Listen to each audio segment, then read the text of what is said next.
maganda yung side mirror ko dun sa click pre. Boy, parang mas magandang ano boy, walang side mirror ah. Hindi, ito yung ano, ito yung iniisip ko pre, kung paano ko ilalagay pre. Boy, paano kaya to boy? Ano kaya magiging itsura ni Lexi kapag nailagay natin to? Pre, mayroon siyang thread locker, ayan oh. Akala ko pre, di ko na may lalagay to pre. Kasi nakapag-decide na ako ng ilang araw na Aerox na yung kukunin natin. Pero may nakita tayong Lexi. Parang ayaw kong ituloy pre. Oops, bago ka magpatuloy sa aking video, nais ko lang ipaalala na ang pagmamotor ang naging inspirasyon ko upang magbahagi ng aking kaalaman at karanasan tungkol sa mundo ng motorsiklo. Mahilig din ako sa travel adventures, kaya kung gusto mong mag-enjoy at may matutunan sa bawat panonood, huwag kalimutang mag-like, share, comment at mag-subscribe. Pindutin ang notification bell para lagi kang updated sa aking mga videos. Hi guys, today is magpapalit tayo ng side mirror nitong Lexi 155 at pati na rin itong grab bar, papalitan natin yan. Ito yung ilalagay natin. So dating na-order ko na tong mga to last week. Bali nagpaplano pa lang akong bumili ng Lexi. Bumili na ako ng mga accessories niya kasi baka maubusan. Hindi ko naman expect na Lexi talaga yung kukunin natin kasi di ba wala talaga sa choice natin. Ito yung nakalagay dati dun sa ating sniper. Ito yung Napoleon. Ano bang tawag dito? Street King na side mirror, no? Ito. Nag-NP yan? Tapos may mga kasamang mga tools. So gamit tayo dito ng 14mm na open range. Wala tayong pangontra dito sa taas. Pag ganito pala yung higpit niya. Pabaliktad naman. Okay. Ayun. May isa lang talaga ito. Hindi, ito yung ano, ito yung iniisip ko pre, kung paano ko ilalagay pre. Ano pala to? Pabaliktad. Ayan, ang importante dito, kapag maglalagay ka ng side mirror o kahit anong motor, huwag na wag yung tatanggalin itong extension niya. Ito. Kailangang maigpit to. Yan. Yun oh. Oo nga no, sa likod natin mga kambing. Kambing ba yan pre? Mas bagay na ano, walang side mirror si Lexi. Kaso LTO ang kalaban. Kaya nga LTO is waving. Yun. Madali lang naman pala tanggalin yung side mirror nito. Boy, parang mas magandang ano boy, walang side mirror ah. Mas gwapo ba? Forformata ko. Grabe naman yan, Baby NMAX. Pinalitan ka agad ng side mirror. Okay, this time assemblein natin itong kanyang side mirror. Boy, tignan mo naman yung side mirror nyo. Ayan oh. Wow, ang linis oh. Bali pwede pala siyang ma-rotate ng ganyan oh. Pero mas preferred ko yung nakaganito siya, no? Para mas maluwang. Para mas maluwag yung niya, yung kuha niya sa likod mo. Kasi kapag ka nakaganyan, pakunti lang, mga siko lang siguro yung makikita dito. Boy, paano kaya to boy? Hindi ko na alam kung paano ba yung tamang paglalagay nito. Pag ganito ba to? Hindi kaya ganito pare. Namali lang ako. Bali baliktad pala. Ayun oh. Fit nga oh. Napakagaling. Testing muna natin. Ano kaya magiging itsura ni Lexi kapag nailagay natin to? Magiging Lexi Lord na ba? Sana all. Sana all. Ano pre, bagay pre? Isa pa lang yan ha. Subukan nating sakyan. Wala pre, layo. Yun oh. Ayan. Sakto. Pero gusto kong kitang-kita yung likod ko eh. Sakto lang kaya yung ganito yung position niya pre. Di kaya pag ganun ko pa. Straight ko pa. Straight ko na lang no. Para parehas. Pag ganyan no. Tapos usog ko na lang pag ganun. Para pag ganito pre no. Yan no. Yun, nakuha natin.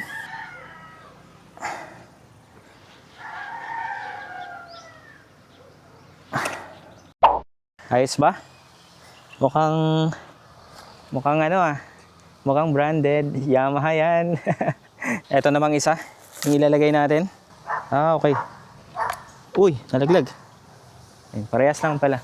Bali kapag maglalagay pala kayo ng ganitong bolt, meron siyang kasama na extra. Nalaglag. Ito yung mga extra nyo. Pero hindi sila parehas ng thread ng isa. Mas maliit yung isa ito. Ito naman, mas malaki. Ito. Parang mas maganda yung side mirror ko dun sa click pre. Yan oh. Mas maganda no. Pahaba. Pahaba nga.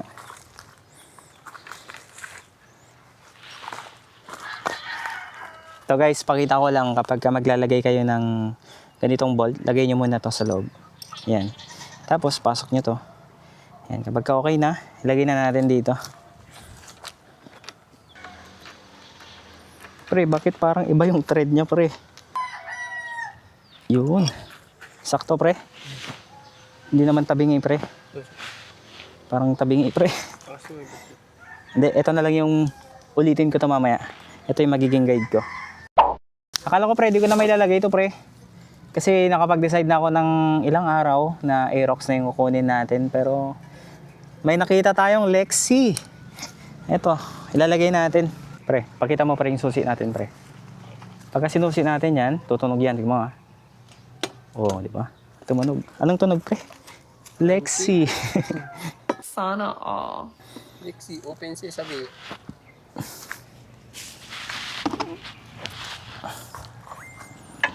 Size 10. Sana fit yung ano, pre. Yung binili natin.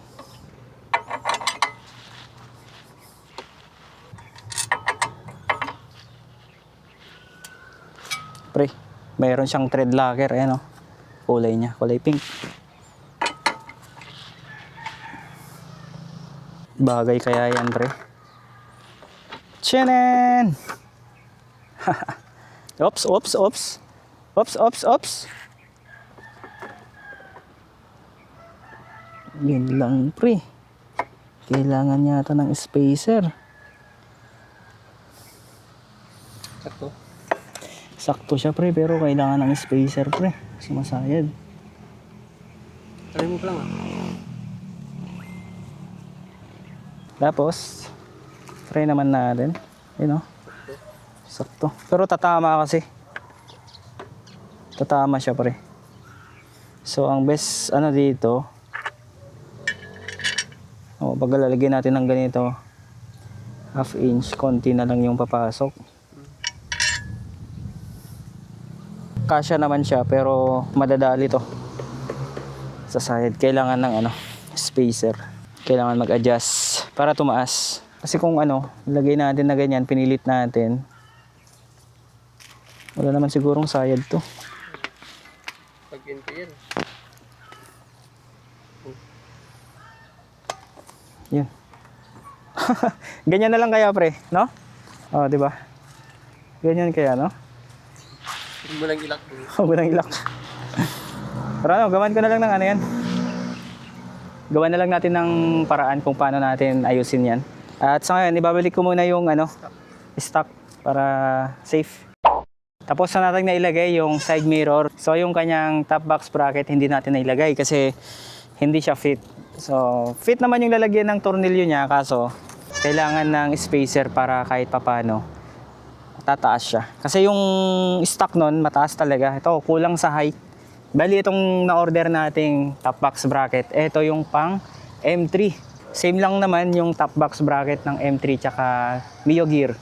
Pwede naman siyang ilagay, kaso kapag pinilit mo, tatamaan yung fairings. Pwede siya, swak. Pero kailangan mo talaga maglagay ng spacer para sumakto. And eto, mapapansin nyo, naka-plastic pa rin siya at tatanggalin na natin yung plastic niya. Alright? Wow!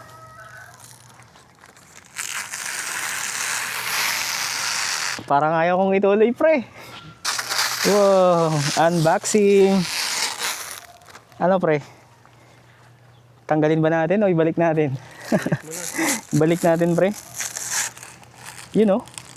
Wow! Kita nyo naman yan, no? Pero feeling ko magkakaroon to ng madaming gas-gas, pre. No? Kapag nagtagal kasi, syempre ito yung naanoan eh, no? Pero okay lang kasi binili na natin yan. Okay, pre. Dito tayo sa likod. Uy! Ito naman yung kanyang upuan. You know? Ah, okay. Ganda.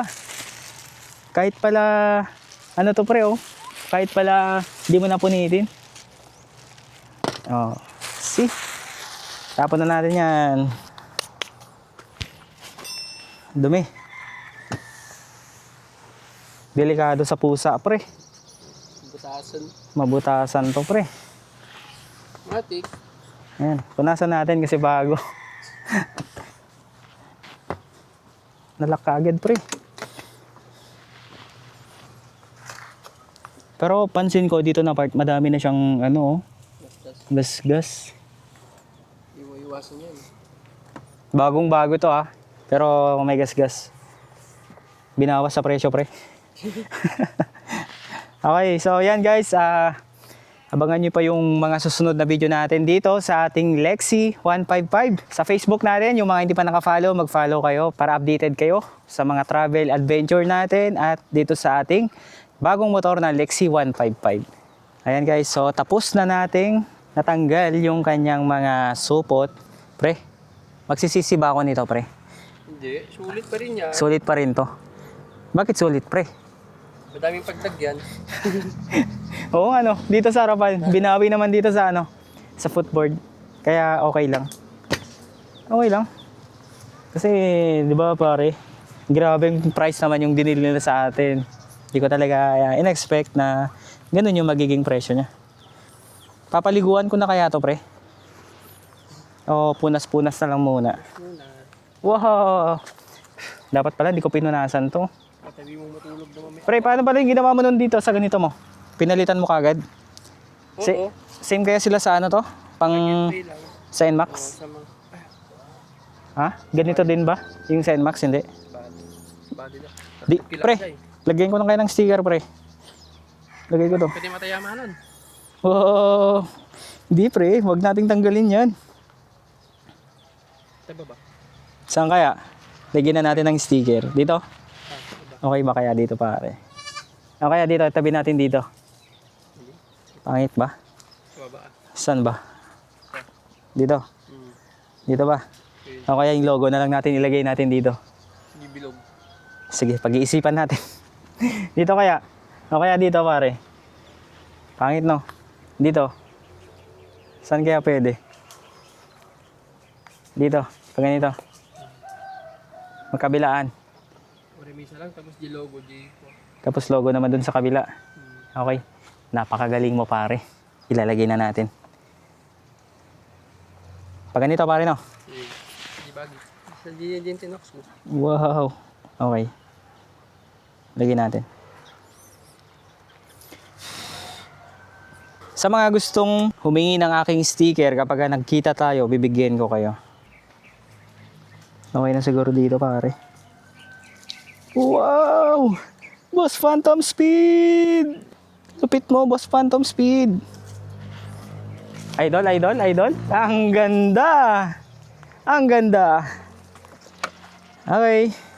That's it, guys. At abangan nyo yung mga susunod na video natin kung ano yung magiging experience natin dito sa ating motor. At ito, itetest siguro natin yung kanyang headlights sa mga susunod na video natin. Kasi wala pa akong nakikitang nag-vlog patungkol sa mga features nitong Lexi 155. Ayan. So, pakita ko lang ulit yung kanyang odo. Ito, para ma-update kayo. So, ayan guys, kung makikita nyo, nasa... Wala pang ano to, pre. Fresh from casa. 5 km pa lang yung natatakbo nyo. 5 km. So, all working dito sa motor natin. Wala naman tayong naging problema. At sa ngayon, pansamantala na yun muna yung may papakita natin. So, isang araw, 3 video yung nagawa natin, guys. Napaka-excited kong gawin lahat yan. Para lang minsan ang upload sana eh. Pero siguro, ano na lang siguro to. After 2 days, ganyan. Yung pag-ano natin, pag-upload natin. So yun lamang guys, maraming salamat sa mga nanood at sa walang sawang suporta. Sa mga hindi pa nakasubscribe sa ating YouTube channel, please subscribe and don't forget to hit the notification bell para lagi kayong updated sa ating latest videos. Once again guys, this is Boss Phantom Speed. Ride safe and God bless.